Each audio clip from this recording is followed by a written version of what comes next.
ప్రమాదం జరిగిన 16 రోజుల తర్వాత ఎస్ఎల్బీసీ సొరంగం దగ్గర సహాయక చర్యలో పురోగతి కనిపిస్తుంది.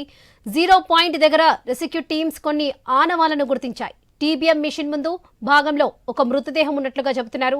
అది మనిషి ఆనవాలే అయితే బయటకు తీసుకొస్తామని చెబుతున్నారు.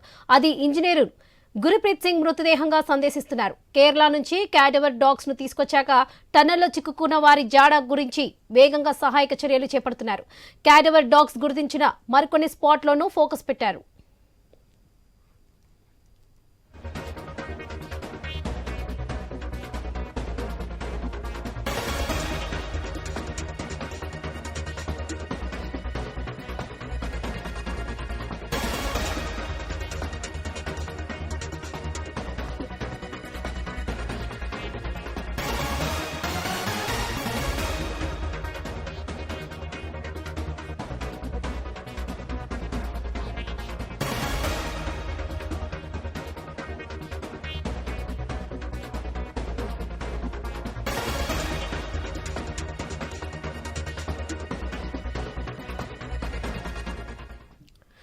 ప్రమాదం జరిగిన 16 రోజుల తర్వాత ఎస్ఎల్బీసీ సొరంగం దగ్గర సహాయక చర్యలో పురోగతి కనిపిస్తుంది. 0 పాయింట్ దగ్గర రెస్క్యూ టీమ్స్ కొన్ని ఆనవాలను గుర్తించాయి.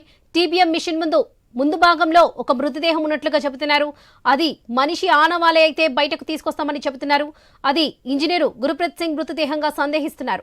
కేరళ నుంచి క్యాడవర్ డాగ్స్ ను తీసుకొచ్చాక టన్నెల్లో చిక్కుకున్న వారి జాడ గురించి వేగంగా సహాయ చర్యలు అయితే చేపడుతున్నారు. క్యాడవర్ డాగ్స్ గుర్తించిన మరికొన్ని స్పాట్స్ లోనూ ఫోకస్ పెట్టారు. ఇదే విషయానికి సంబంధించి మరిన్ని అప్డేట్స్ మా ప్రతినిధి వెంకటేష్ అందిస్తారు. వెంకటేష్, వరలక్ష్మి 16 రోజుకు కూడా ఎస్ఎల్బీసీ వద్ద సహాయక చర్యలు అయితే ముమ్మరంగా చేశారు. ఈ రోజు ఒక కీలక పురోగతి సాధించారని చెప్పవచ్చు. టీబీఎం మిషన్ ముందు ఓ మృతదేహం ఆనవాళ్లు కనిపించాయి. దానికి సంబంధించిన కుడి చెయ్యి ఒక కాలు కనిపించిందని అక్కడ సహాయక బృందాలు తెలుపుతున్నాయి. అది ముఖ్యంగా పంజాబ్ కు చెందిన ఇంజనీర్ గురుప్రీత్ సింగ్ మృతదేహంగా అనుమానం వ్యక్తం చేస్తున్నారు. ఆయనకు ప్రతిరోజు ఆ కుడి చేతికి ఒక కడెం తొడిగేవారని చెప్తున్నారు. ఆ ఆధారంగానే గురుప్రీత్ సింగ్ మృతదేహం ఉండవచ్చనే అనుమానం అయితే వ్యక్తం చేస్తున్నారు. ఇప్పటికే కడ్వేర్ కేరళ నుంచి తీసుకొచ్చిన కడ్వేర్ జాగిలాలతో గుర్తించిన ప్రాంతాలలో అక్కడ రెస్క్యూ టీమ్ అయితే ఆపరేషన్లు చేస్తుంది. ఇప్పటికే సొరంగ మార్గంలో మొత్తంగా ఎప్పుడైతే ప్రమాదం జరిగిందో దాని తర్వాత బురద, నీరు, రాళ్ళు ఇట్లా ఒకదాని తర్వాత అక్కడనే 16 రోజులుగా స్టోర్ అయి ఉండడం వల్ల అక్కడ మొత్తం సొరంగ అడుగు భాగంలో కాంక్రీట్ మాదిరిగా నిలిచిపోయిందని చెప్తూ ఆ కాంక్రీట్ ని తవ్వడమే వాళ్ళకు రెస్క్యూ టీమ్ కు చాలా ఇబ్బందిగా మారుతున్నది. దీనికి సంబంధించి ఇప్పుడే ఎక్కడైతే మృతదేహం గుర్తించారో క్యాడవర్ ద్వారా, చురకాల ద్వారా, జాగిలాల ద్వారా అక్కడనే తవ్వకాలు చేపట్టారు. ఇంకో 3 ప్రాంతాల్లో కూడా తవ్వకాలు జరిపేందుకైతే రెస్క్యూ టీమ్ అయితే ప్రయత్నాలు చేస్తుంది. ఈ రెస్క్యూ టీమ్ లో ఈ రోజైతే కీలక పురోగతి సాధించిందని చెప్పవచ్చు. దీనికి సంబంధించి ఒక మృతదేహం, అది గురుప్రీత్ సింగ్, పంజాబ్ కు చెందిన గురుప్రీత్ సింగ్ అని అనుమానం వ్యక్తం చేస్తున్నారు. ఒకవేళ రాత్రి వరకు మొత్తం పూర్తిగా ఆ డెడ్ బాడీని తొలగించేందుకైతే అవకాశం ఉందని చెప్తున్నారు. ఆ డెడ్ బాడీని తొలగించడంలో కూడా ఈ టీబీఎం మిషన్ ను పూర్తి శకలాలను కట్ చేస్తేనే దాని మృతదేహం పూర్తిగా వచ్చే అవకాశం ఉంటుందని అక్కడ రెస్క్యూ టీమ్ భావిస్తున్నారు. ఇప్పటికే ఒకవేళ టీబీఎం మిషన్ పూర్తిగా తొలగిస్తే పైకప్పు ఊడిపడే అవకాశం ఉందని రెస్క్యూ టీమ్ నిపుణులు చెప్తున్నారు.